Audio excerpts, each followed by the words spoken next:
this is the last topic of unit second, oxidative phosphorylation and its mechanism, what is substrate phosphorylation, and what is the connection of this oxidative phosphorylation with the electron transport chain, what are the inhibitors of electron transport chain, and what are the uncouplers. We have to discuss these all topics in this lecture today. So, first we have to discuss what is the oxidative phosphorylation and what is the introduction of this oxidative phosphorylation and how it affects us. So, what is the redox reaction? So, redox reaction involving the all the redox reaction involving the flow of electrons along with the series of membrane bound proteins which helpful in the generation of the ATPs. So, in oxidative phosphorylation, this is having the redox reaction here, there is presence of oxidation and reduction reaction here with flow of electrons due to with the help of series having the membrane bound proteins with the formation of or generation of ATPs molecules here. This oxidative phosphorylation or electron transport chain are the fourth or the final step of the cellular respiration, and they couple to the formation of or releasing of energy during these electron transport to ATP synthesis. So, the main function of this oxidative phosphorylation is to the maintain the coupling between the energy release during the electron transport to the formation of ATPs. So, in the process of ATP formation, in any process of ATP formation, the conversion or electrons are transferred from the pathways like glycolysis, like citric acid cycle, like gluconeogenesis, glycogenesis, glycogenolysis. These all pathways having the some amount of energy in their pathways and the formation of free electrons here.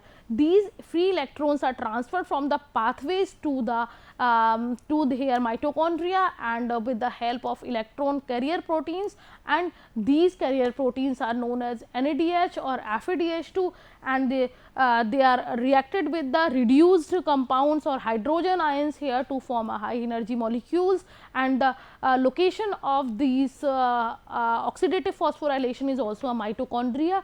That is why the mitochondria is known as the powerhouse of the cell, because all the energy producing reaction occurs in the mitochondria due to the formation of water molecule, formation of high energy molecules like ATP, FADH2 or NADH2 here. So, that is why mitochondria is known as the powerhouse of the cell here. And this this oxidative phosphorylation is basically linked with the electron transport chain, because electron transport chain is also helpful for the formation of ATP molecules with the generation of water molecule by their complexes, which is known as complex 1, 2, 3, 4 and 5. So, electron carriers, basically electrons are produced during the metabolic processes in different pathways in cytoplasm and in mitochondria, in liver, and they are carried out by the special molecules which are known as electron carriers like NAD and FADH2, and they are basically convert when they accept electron and they convert it into the NADH, FADH2, which are the high energy molecules, and the proton gradient which created the when created the across the inner mitochondrial membrane, they formation of this NADH2 or FADH2 create the proton gradient into the inner mitochondrial membrane in the prokaryotes or eukaryotes, and they help the power of the formation of ATP, and this formation of ATP from the ADP is catalyzed by the ADP synthase enzyme. So, that the ultimate acceptor of these high energy electrons in the is oxygen, and oxidative phosphorylation generate both ATPs and water. The main purpose or main function of this oxidative phosphorylation reaction is to generate high energy molecules like ATP and the formation of water. So, the free electrons which are generated in the pathways of metabolic processes of carbohydrates are transferred in the mitochondria for the formation of ATPs and water here. Here NADPH2 and FADH2 are formed from glycolysis and beta oxidation of fatty acids and tricarboxylic acid cycles, and the electrons which are produced in these pathways are transferred to here to formation of water here.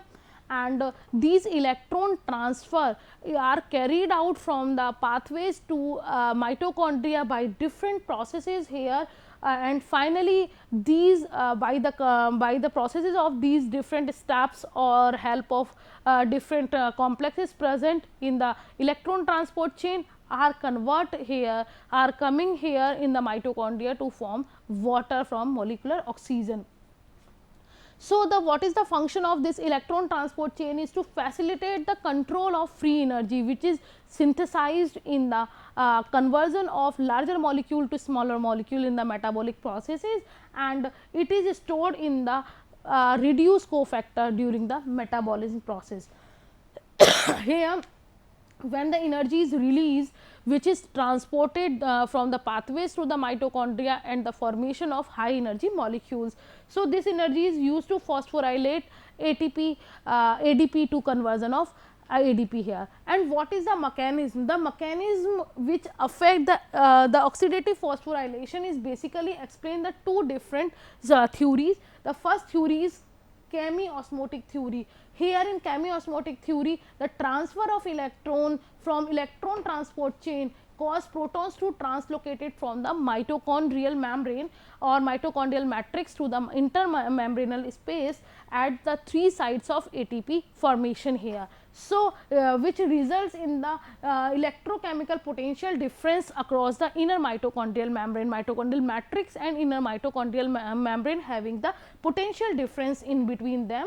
The potential difference is due to the accumulation of the positively charged hydrogen ion outside the membrane, and chemical potential which is present in chemical potential difference is due to the difference in pH between the which is more acidic outside the membrane. That is why the difference in pH and potential difference between the inside the matrix, inside the inner mitochondrial membrane and outside of the membrane is difference, and the pH of the inner mitochondrial matrix and outside of the inner mitochondrial matrix is also different. This may cause the potential difference and electrochemical potential generation.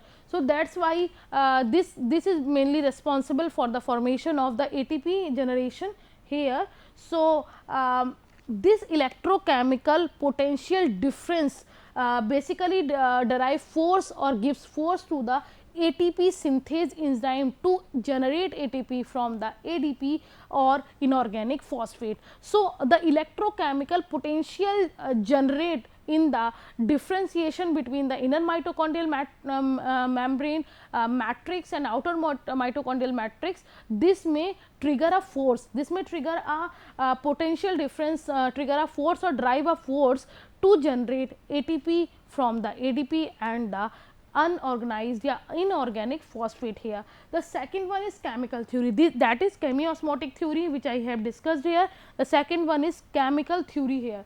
This chemical theory is not approved so far, but this is a normal theory. This theory exists or suggests that the here is a direct chemical coupling of the oxidation and phosphorylation, though the high energy intermediate compounds where this so there is coupling of oxidation reduction and phosphorylation of the ATPs with the high energy intermediate compounds. This theory is not having accepted because there is no such result is found due to accepting this theory. So, this is just a theory, chemical theory.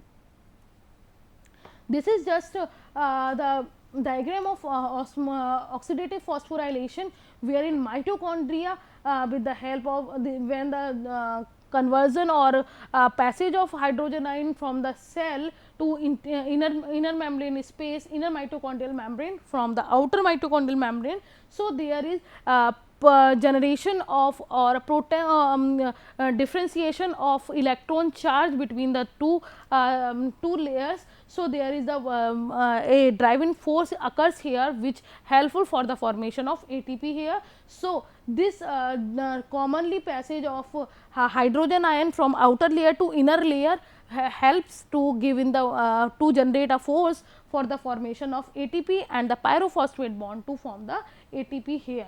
So, this is the main, because here is the this is the intermembrane space and here inner mitochondrial membrane. So, the difference between the electron gradient is shows the give the power to form the ATP generation in this here in this structure here. And what are the steps which are used here for the formation of ATPs or NADH2 here. So, major steps of oxidative phosphorylation in mitochondria is the delivery of electrons by NADH and FADH2. This is main thing ki how the electron is delivered from by NADPH and FADH2. These NADH reduce NADH and FADH to transfer the their electron to molecule from the beginning of the electron transport chain, and this transferring the electron transport chain, after transferring these electron to the electron transport chain, these are oxidized to get back like NAD positive and FAD and are utilized again into the other cellular respiration. When they are having the reduced form of their reduced form like NADH and FADH2, they are having free electrons in their structure, they reach to the electron transport chain and where they can oxidize and release their free electron here and again convert into the and again utilize in the other steps of the cellular respiration here. Second step is electron transport and proton pumping. How electron is transported, as the NADH and FADH2 is already oxidized in the electron transport chain, so that they can release their electron here and get oxidized.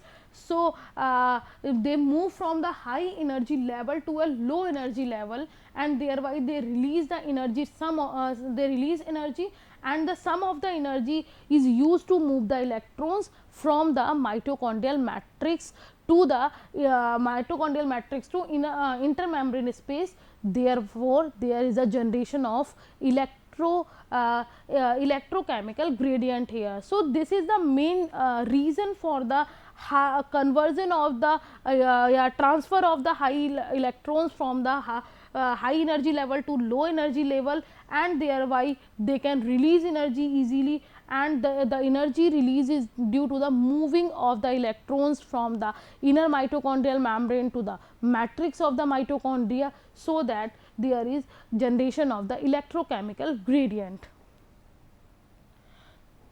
And after that, splitting of the oxygen to form water. How this molecular oxygen is grasp the free electrons here and to form the water here. The electrons which are transferred by the oxidized NAD and FADH2 are transferred to the oxygen molecules, where it is split into the half and uptake hydrogen ion to form the water. This molecular oxygen get taken the released electrons from the NAD and FAD, and they are split into the half and uptake the hydrogen ion to form water, because here only one molecule of oxygen is required here. So, it can split and convert into the water molecule with the help of two hydrogen ions. And after that, there is synthesis of protein or synthesis of ATP also occurs here. The hydrogen ion which is passed to the enzyme called ATP synthase, which also help flow back to the matrix and control the flow of the protons to synthesize ATP here. So, in oxidative phosphorylation, there is splitting of hydroxygen to form water, there is ATP synthase and there is flow of free electrons by the help of these electron carriers like NAD and FADH2. They are also help in the formation of these high energy molecules. So, these are the steps, and next how this electron transport chain is correlated here. So, electron transport chain having the formation of yeah, conversion of free electron or transport of free electrons from the pathways to here, and with the help of this oxidative phosphorylation, this electron transport chain with the help of their complex a first, second, third, fourth and fifth, they can easily convert these free electron to form the different electrochemical gradient generation, and they are helpful in the formation of the high energy molecules and helpful in the formation of water here with the with the reacting molecular oxygen with the hydrogen ions. So, because of this electron transport chain is taking the high energy and free electrons from the different pathways which are having the because citric acid cycle is present in the inner mitochondrial membrane. So, citric acid cycle having the different type of intermediates present in their structure. So, they are also helpful in the formation of the ATP molecule, because in the various intermediate which are present in the citric acid cycle also releasing the free electrons. It contains the high electrons having high transfer potential, and that is why electron transport chain having the high energy during the oxidation reaction, and these reaction are uncontrollable reaction, because the energy which are present in the cell is not released at once, they are released slowly in the reaction. So, that high energy is released slowly in the reaction only, they are not released at once. Because electrons are separated from the NADH, which are NAD when taking the free electrons from the pathway and released to the electron transport chain, and when the electron are separated from this NADH and pass with the oxygen to form water with the help of enzyme with the series of enzymes, and small amount of energy is also required here for the formation of water. This process is seen in the inner mitochondrial membrane of the mitochondria, and this in eukaryotes, this NADPH or enzymes, they make use of energy in that has been released in the electron transport chain for the formation of ATPs, for the formation of NADPH2 or the formation of water molecule is released in the mitochondria for the proper functioning of this in the mitochondrial membrane and enzymes here. And this results in the generation of electrochemical gradient across the membrane, because of difference in the pH of outer membrane and inner membrane, difference in the energy level of outer level and inner membrane. So, these are the main reason for the formation of electrochemical gradient across the membrane, and this is the best example to know the to understand the oxidative phosphorylation here, because electrochemical gradient is formed due to the difference in the pH level, difference in the energy level of the outside membrane and inside membrane. This is the basically diagram of the electron transport chain, which is also helpful for the proper functioning of the oxidative phosphorylation here. So, this is the here is cytoplasma, and here is the inner mitochondrial membrane. In inner mitochondrial membrane, there is complex first, second, third and fourth with fifth, which are also helpful for the generation of hydrogen ion from the electron carrier like NADH here. In the Krebs cycle, where is the one step where succinate is converted into the fumarate, which is also having the releasing of the free electrons here, and in this citric acid cycle it also occurs in the mitochondrial membrane. So, this is the electron generated in the citric acid cycle also transferred here easily for the formation of water molecule. So, complex 3 is also helpful in the transport of different electrons and different ions here. complex 4th is also responsible for the reaction of free hydrogen ions, free electrons here with the molecular oxygen, to form water molecules here.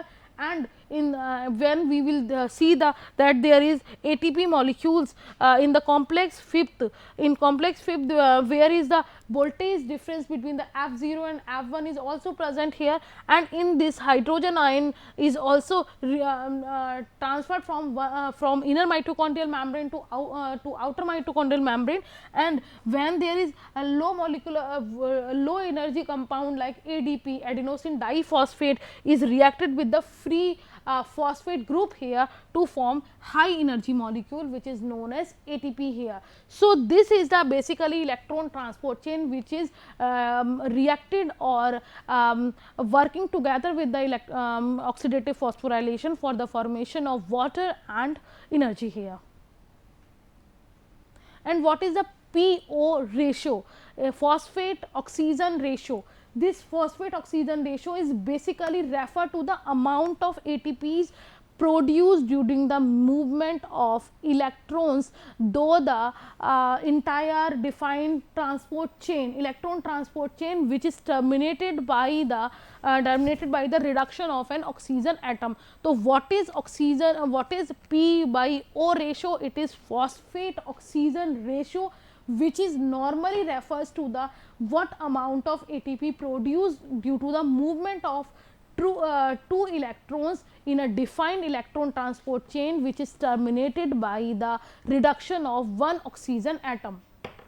So, this is the ratio of number of molecules of ADP which is converted into the ATP and to the number of oxygen atom which is utilized in the respiratory chain. So, this P by O ratio is generally measure of the efficacy of oxidative phosphorylation. This is mainly responsible to determine the efficacy of oxidative phosphorylation, and if there is 3/1% of the NADH is present, so HIN is produced, and 2/1 if 3/1, that means 1 NADH2 is equal to 3 molecules of ATP, and this is 2/1 is that mean it is 1 molecule of FADH2 is converted into the 2 molecules of ATP, and 1 GTP is converted into the 1 ATP molecule here. And what are the uncoupler? Uncouplers of oxidative phosphorylation is basically present in the mitochondria, which inhibit the coupling between the electron transport chain and the oxidative phosphorylation reaction. Uncouplers are the inhibitors, basically inhibitors which inhibit the coupling of this mitochondria, coupling of the electron transport chain with the oxidative phosphorylation. So,